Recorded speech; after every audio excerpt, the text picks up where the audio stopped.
Welcome back, everybody, to Flight Path. We are so glad that you are tuning in. It is Friday, October 3rd, at least when we're recording this. Who knows when you're listening to it? But we are going to be jumping into all things new with Tern. If you haven't already, go ahead and click on that subscribe button. This is the best place to get the news of new product updates, a look behind the scenes on what goes into building Tern. And as always, I'm joined by my incredible co-hosts, Brad, our head of design, Molly, our head of product. I'm David, CEO and co-founder, and we've got an action-packed agenda for you this week, but we are going to start like we do most of these podcasts with a little bit of a week in review, how things are going. And Brad, we're coming to you first, right as you take a little drink of water there. So let's kick off. How was your week? I don't know what you're talking about. The drink of water, we were fine. My week has been good. I'm like kind of hesitant about good just because it's been wild and crazy. We got a lot of stuff going on. Well, a lot of stuff going on. And Jade, my like partner in crime for the projects I've been working on, is on vacation, as you know, as it is accepted here at Turin that people travel and take time off. But that means I'm just like having to fill in some of the like product managery parts of projects in addition to the design side. So it's been a bit of a different week this week, but all good things. We've got a lot of cool stuff. We're like trying to get out the door this morning on a Friday. We already got one out. We'll talk about later, and another we're working on. It's been a cool week. A lot of like really cool progress, and yeah, excited to just keep that all moving. Back in it, right? I mean, it's like. I mean, we didn't really take a beat after the webinar, right? It was like maybe like a slightly less chaotic.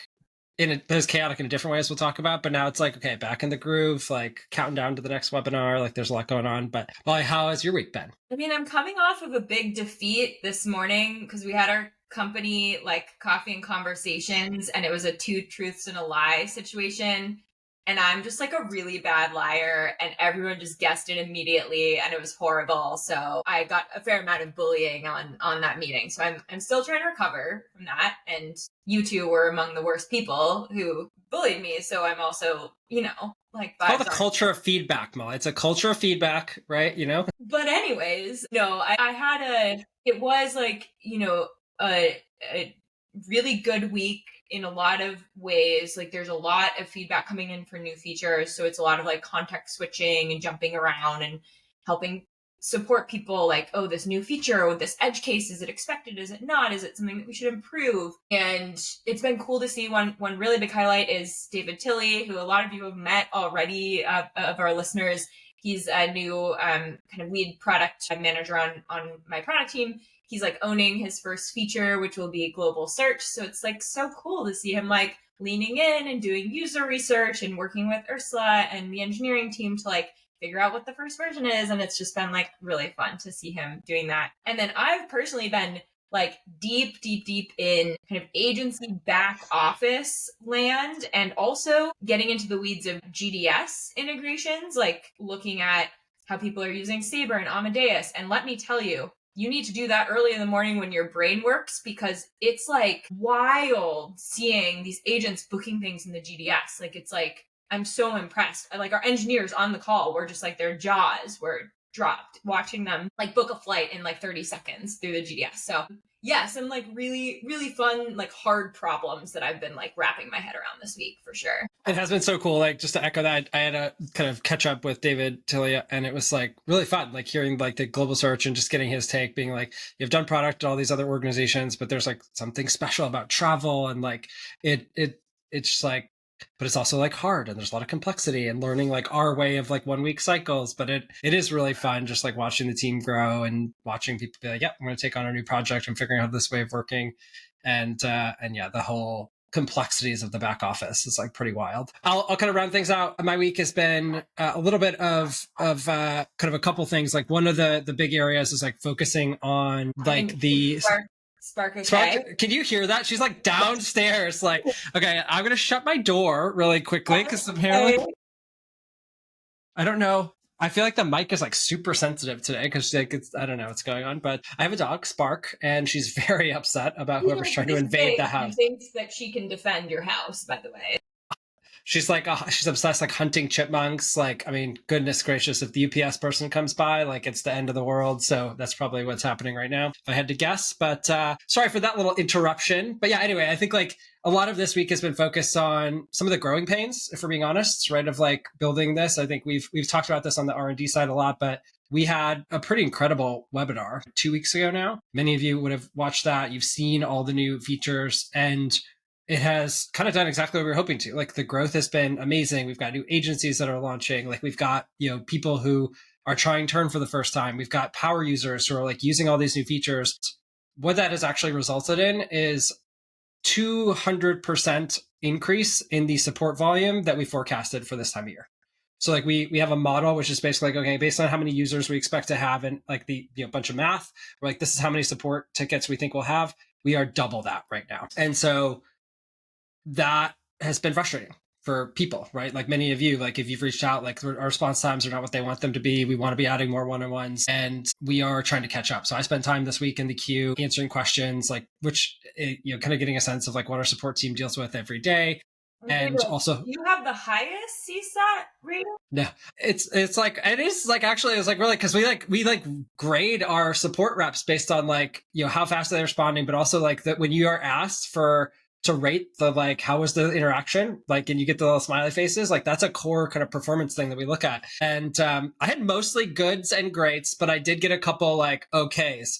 And it was eye-opening because it was like, I actually think I was like giving pretty good answers, but then you'll give an okay if you don't like the way the product works, right? So I think it is something that everybody like should do. And I was even talking to like other founders. I'm like, I think like it's just a good habit for me to get in, to be in the queue like a day a month or something, because you just feel it in a way that like the numbers and the reports like don't share. So long story short, we're opening up at least 2, maybe 3 additional support roles right now. So significantly growing that team. It'll take us a little while to hire those people. We have an incredibly high bar for that team.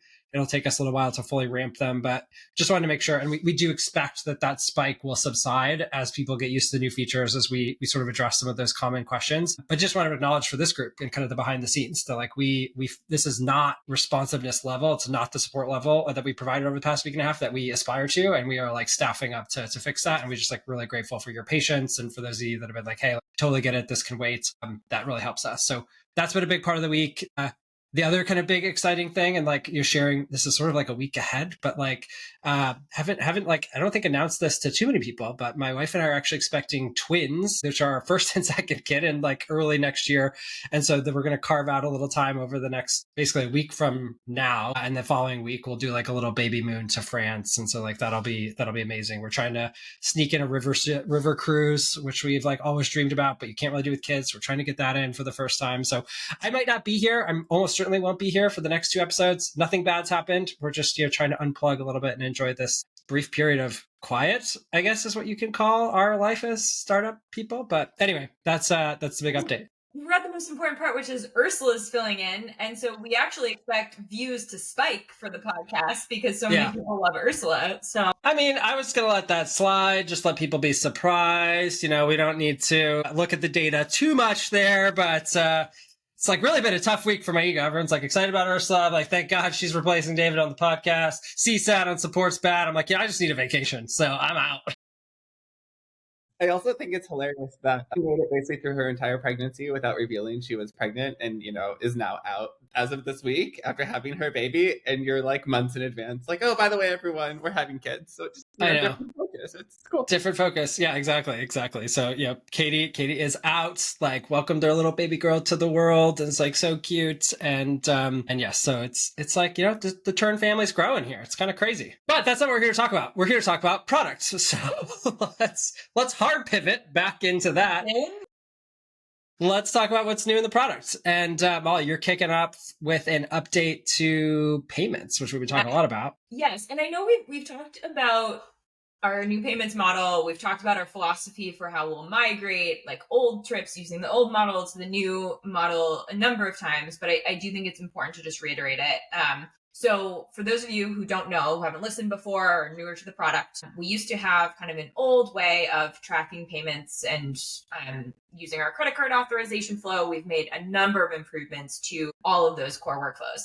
And as a part of doing that, you have trips using the old model and you have trips using the new model. So when we originally launched it, the new model worked for new trips, and we just kind of kept old trips using the old model for the time being, because translating from system A to system B was actually quite complex. And so we built, as of a couple of days ago, we built a way of actually migrating those old trips to the new model. And we're starting with a way of doing this individually for trips. So for regular trips, you can just go to the overview tab of the trip, and you'll see just like a nice little purple banner to convert the trip to the new model if you're comfortable with it and you're excited to use the new features. Now on group trips, you can also do it, and we'll convert all of the sub trips within that group. Now, the reason we're doing this as like a one-off, kind of one at a time approach is, I think we actually talked about this in depth, but like learnings from the editor migration, wanting to make sure that, you know, anything that's translating data from one system to the other, we want to make sure that like every single trip that does that, you can take a look, you can make sure it looks good, you can request via support if you see anything that even looks like the smallest bit off. We can jump on those things. We actually have detailed audit logs of the old data and the new. So even if some like edge case thing does go wrong, we can actually address it and fix it, as well as fix the root cause of it. So there's been a number, I think maybe 2 or 3 edge cases that have popped up so far. We've been able to resolve those, fix the root issue. We're still a little ways away from wanting to mass migrate past trips. Like I want to see the trickle of reports go to 0 for at least like a week, I would say, before we want to get into that territory. Again, just because payments is so core, so important to you.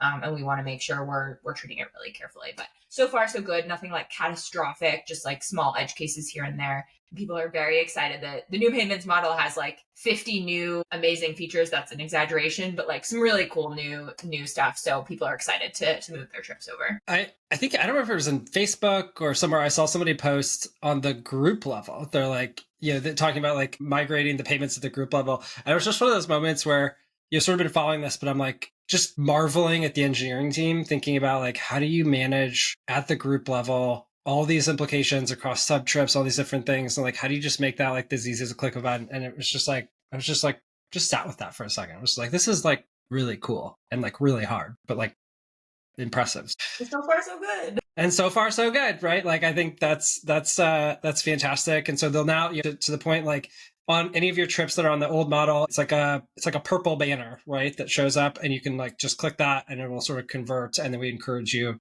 like I said, like take a look, make sure everything's good. If you see anything, flag it to support immediately. Let them know it's urgent and that you want a person to review it. And we'll have that. Our AI should detect that automatically, but it's always good to include those things. And we'll make sure to take a look, but we're not expecting issues. The one common, a couple people have reported a little bit of confusion where we didn't realize in the old model, some people, if there was like a $0 package, they were marking that package as paid so that like on their tables and stuff, there wouldn't be like a little unpaid status. And in the new model, you can't mark $0 things as paid. And so we do have like an internal conversation around just like addressing that confusion. What we're probably going to do is just not show a status if it's $0, because there's like nothing to pay in that case, but we're just like working through the best solution there. So that's maybe the one thing that's come up it's not like a bug with conversion, but it's something that like works a little differently in the new one that we've gotten feedback around that we hadn't considered before. So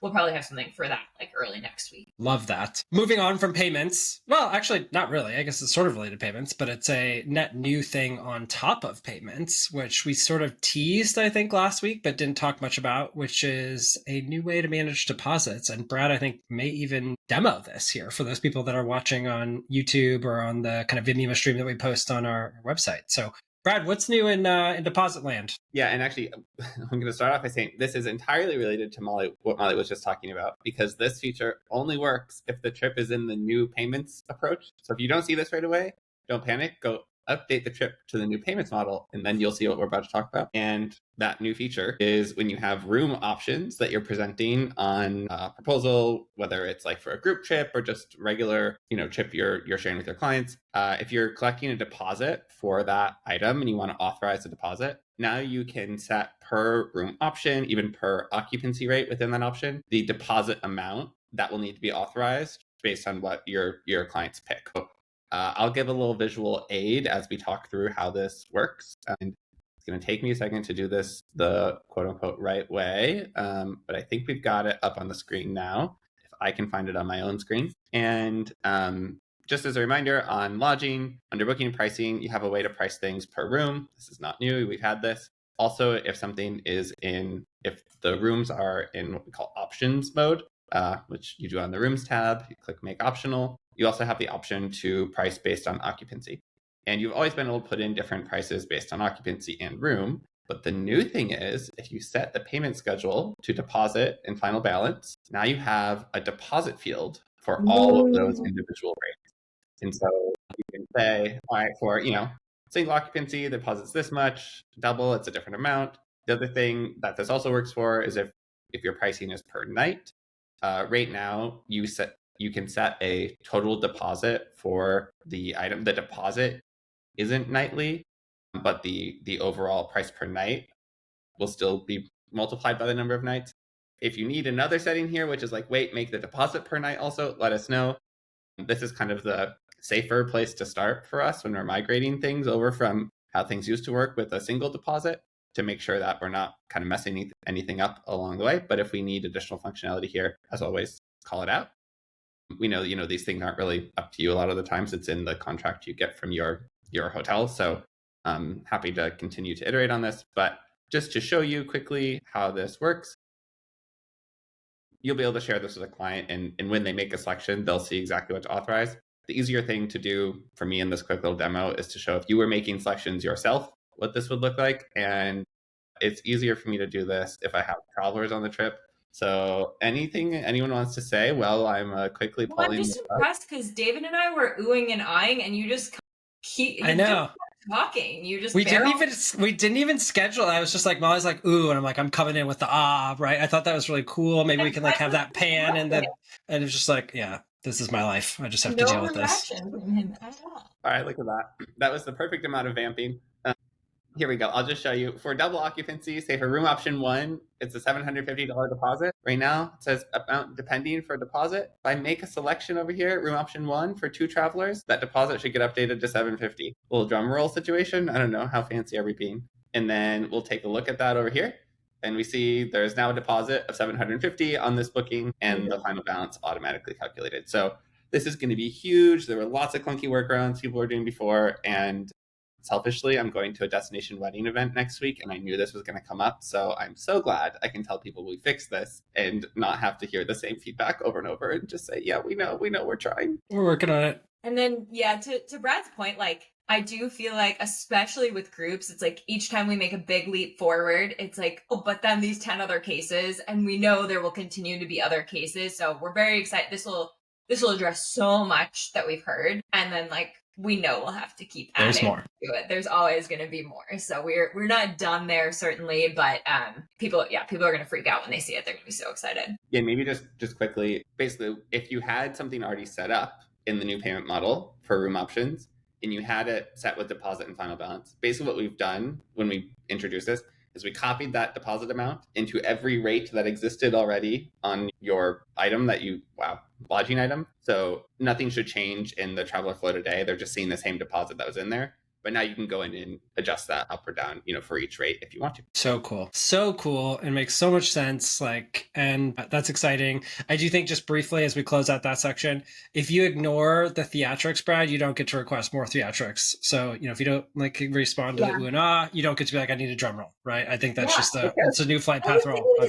David, we're on the same page. Yeah. Okay. That's it. I mean, that's how we were so in sync on the ooh and ah. So as we move away from that and just let that marinate, we made some updates to organization, Molly. What's new in Folderland? Yeah, it's so funny because I think I might have talked about this last week, but I had kind of gotten into my head that, people aren't really waiting for itinerary folders and workflow folders. Like the volume of those items in the advisor libraries isn't as high, so they won't care as much.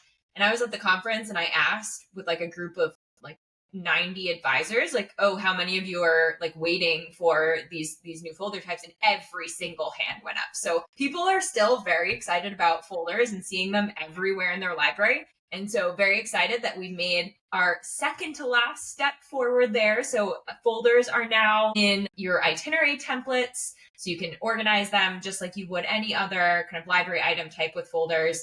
You can bulk add things into those. You can share the folders, all of those bells and whistles that you're used to. And the last one that is in progress, I don't know if we'll finish it today. We might, but I'll certainly be able to talk about it next week, is workflow folders. So that will really knock off every single library item type that we have. So very, very excited. And the like, every time we release a new folder feature, Spencer and our team like shares like the dashboard of like, how are folders being used? And the number of folders that have been created is just mind-boggling. It was like one advisor had like 600 folders or something like that. I mean, it's like, wow, we continue to be blown away. So beautiful too. The amount of folders that have emojis in the title and just look like their libraries are works of art. I'm just very impressed by you all. It's amazing. All right, so we should like title this episode like Demo Day with Brad or something like that, because I think we have another demo from Brad around documents and receipt updates, which we talked a little bit about last week, but we're going to show you, I think. Is that true? And it was like the sleeper hit of the podcast. Like we saw on Facebook, people were freaking out about this. So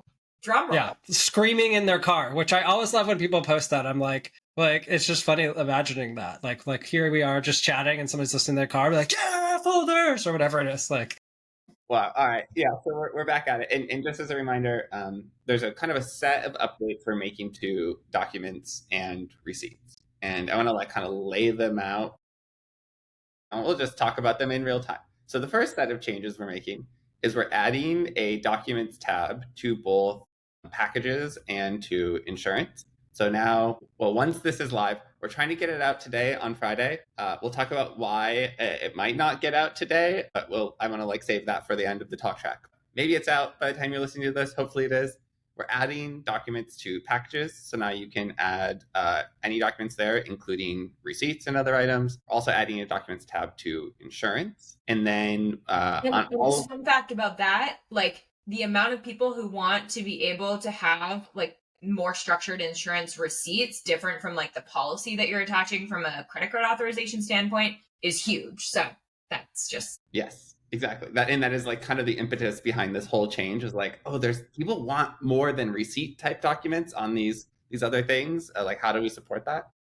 So we added that documents tab. So now there's documents tab on activities, packages, and on insurance. And what that finally allows us to do is to get rid of this like separate receipts concept that we had under confirmation and receipts on all of those bookable things and consolidate that all to documents. So now on any booking, whether it's a package, an activity, or insurance, you'll see a little change in the confirmation section. Now confirmations just include a confirmation number and a supplier. And separately, you can still upload a receipt from here, but if you do that, it will actually put that receipt on, I'm going to put something random here. It will put that receipt on the Documents tab. And you can also decide whether you want that receipt to be visible from travelers right here. So you can upload the receipt from Booking and Pricing tab and decide if it's visible to travelers, and it will show up on the Documents tab for that. So just like kind of consolidating all of these things into one place on any booking, just on the Documents tab. And on that point, like, can I tell you the number of times someone in Facebook or support has been like, why in the world can I not make this confirmation receipt that I uploaded visible to my travelers? That's like why I'm putting it in there. And we're like, you know what? That is a very good question. We do not have a good answer for that. So now we have fixed that. Yep. So now, okay. So we added that Documents tab. Receipts you upload end up on the Documents tab for the individual booking. And the last thing that we're doing here is all of the documents you upload on any booking will also be visible on the overall documents tab for the trip. So if you're here, you're like, oh, I can just upload a general trip document, or I can look at the ones I've already uploaded on other bookings. And right from here, you can say, oh, what's this confirmation? Okay, cool. And then you could jump in to the individual booking from there to look at more details. So that's kind of the last big change here, is that all of the items you upload, whether it's on an activity, package, whatever, are all visible in one place in Documents. And this applies for travelers as well. So I'll just give a quick preview for folks who are sharing your screen, or who can see the screen. On the Documents tab on the Itinerary, now this level for them, they'll see all of the documents across the trip, including, again, anything on an activity, a package, or insurance, all right here.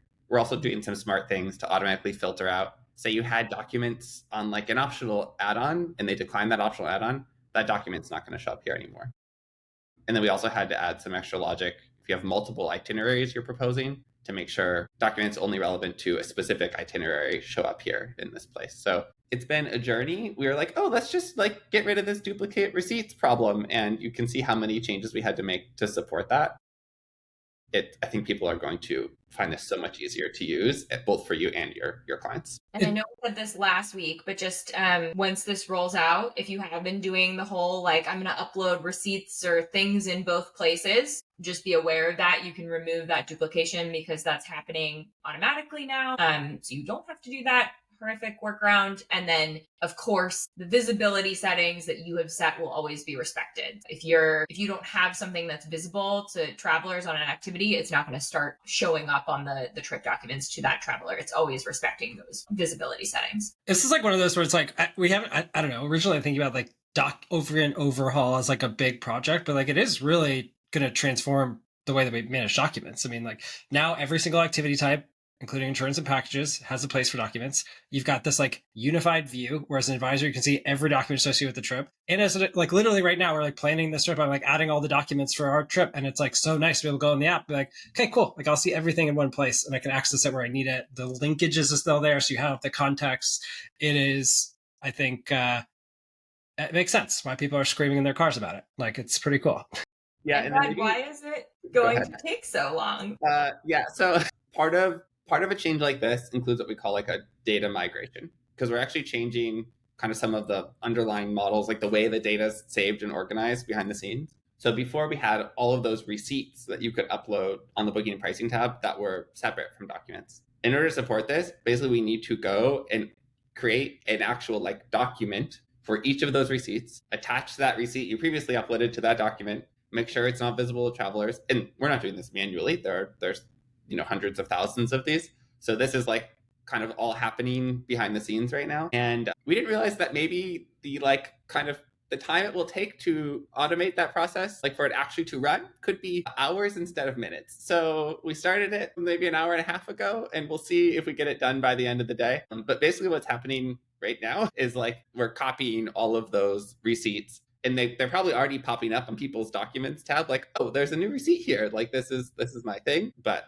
that's like kind of step one. And then we will turn on all the rest of the pieces where like all the parts we just demoed will be visible. So cool. So stay tuned. You'll either see it today which is the 3rd, or Friday, or Monday. And yeah, it's going to be like just such a big upgrade, and it'll unblock a lot of other things that we're working on, but stay tuned for that. We're now going to move into the final section of today's podcast, or maybe second to last section if we include like the week ahead as one of them, which is the quality of life updates, mostly with Brad, with a guest star of Molly to this week. And so Brad, we're coming right back to you. It's a pretty heavy section for you. What have we improved on the sign up flow? Thank you, Molly, for writing these down, because I forgot we did these this week. So on the sign up flow, back to room options, we are. Sorry, I can't. Yeah.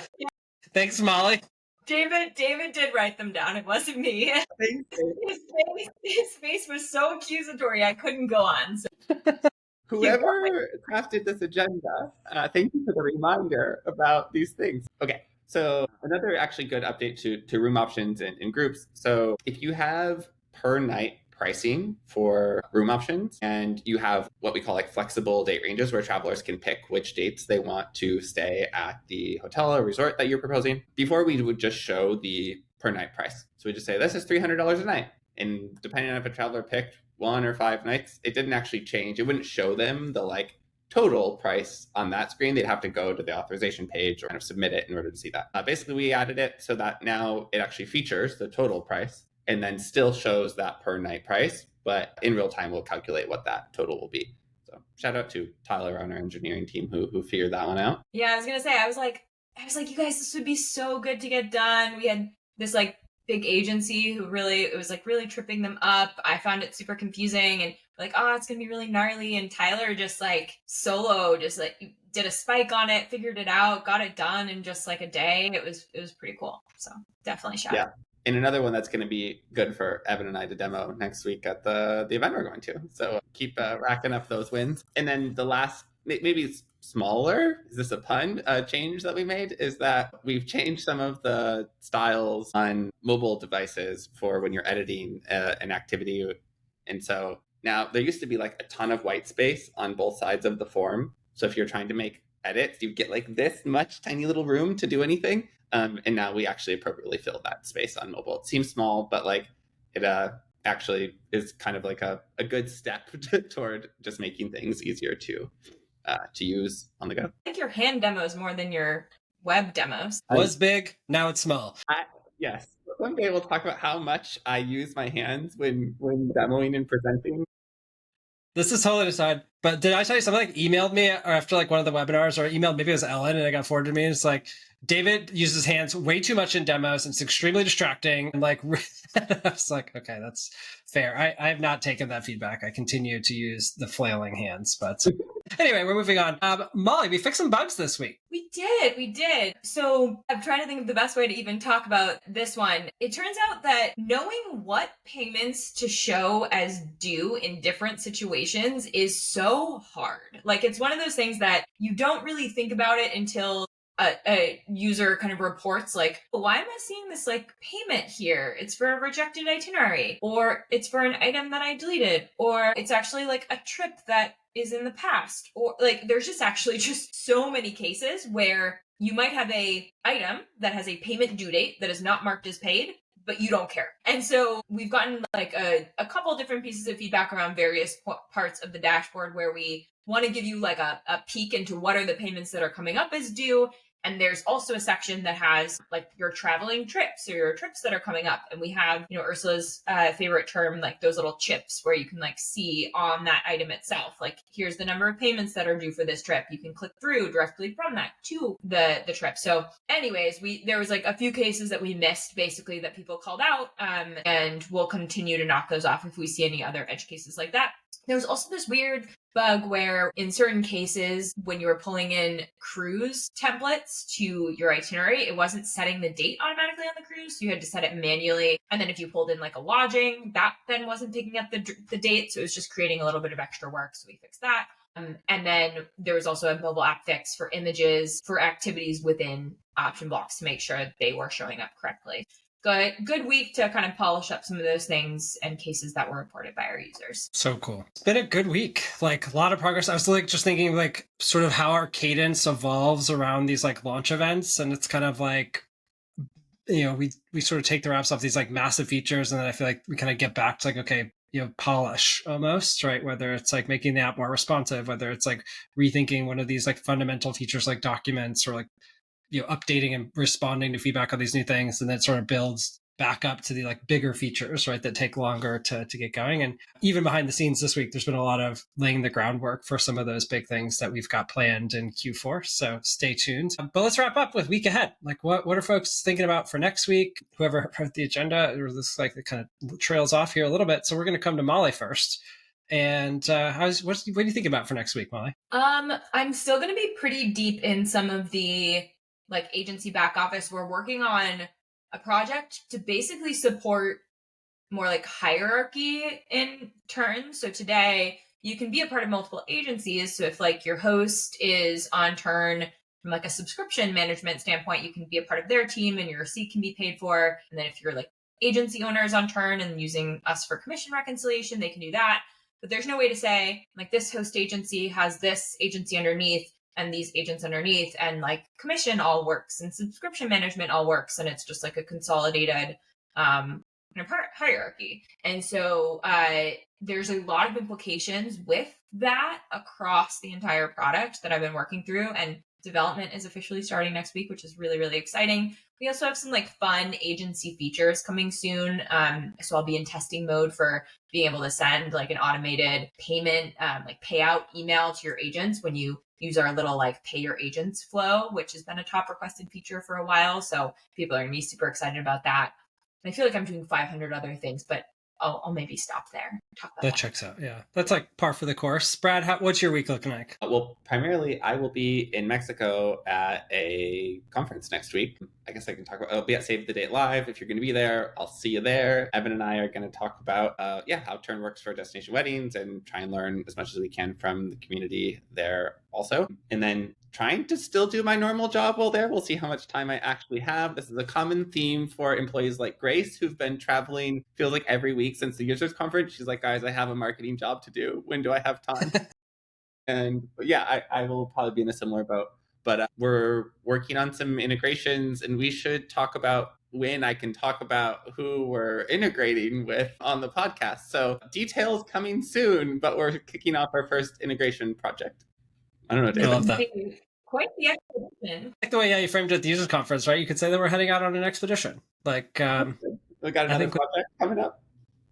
that is gonna be fun. My week, I'm off to Canada next week. Actually, visiting a large agency in Canada, doing an on-site with Brian. This is something that Molly's, I think, talked about this on the podcast before, but especially as we like dig in to these like very large agencies, just like thinking through the problem set, thinking about things like GDS integrations, in this case, thinking through like the regional nuances of Canada versus the US. There's just like no substitute sitting down with the teams that are doing this work every single day and just like watching how they do their job, asking questions that may seem really stupid or silly, but that like help us learn and build better mental models. So we'll be on site there and then back home for a day on Wednesday. And then we head off for our France trip, which is pretty exciting. Shout out to Mel, who's on the cruise, who helped us kind of put all that together. Excited to kind of experience that.